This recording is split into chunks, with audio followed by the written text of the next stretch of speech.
امام علی علیہ السلام کی خدمت میں ایک شخص آیا اور دست ادب کو جوڑ کے عرض کرنے لگا، یا علی، مرنے کے بعد برزخ میں انسان سب سے زیادہ خوش کب ہوتا ہے؟ بس یہ کہنا تھا تو امام علی علیہ السلام نے فرمایا، اے شخص، یاد رکھنا، برزخ میں انسان تب خوش ہوتا ہے جب اسے معلوم ہوتا ہے کہ رحمت کے خزانے لے کے زندہ انسانوں کے لیے رمضان آ گیا۔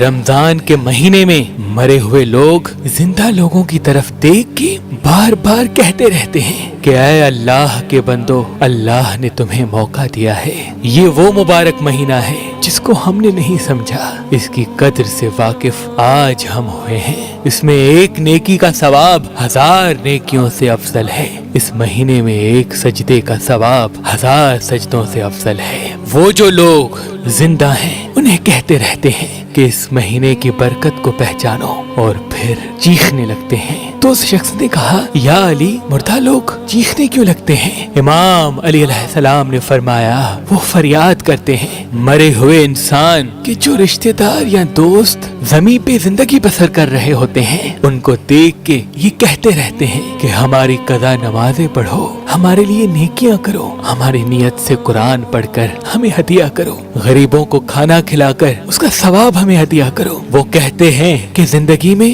ہم نے تمہارے لیے کیا کیا کیا، تم صرف ہمارے لیے اتنا کرو، اپنی دعاؤں میں ہمیں یاد رکھو۔ وہ ایک ایک نیکی کے لیے ایک ایک رشتہ دار کو امید کی نگاہ سے دیکھنے لگتے ہیں۔ یاد رکھنا، میں نے اللہ کے رسول سے سنا کہ جب بھی رمضان آئے اپنے مرحومین کے لیے نیک اعمال کرنا نہ بھولنا، کیونکہ برزخ سے تمہارے مرے ہوئے لوگ تم سے ثواب کی امید رکھتے ہیں۔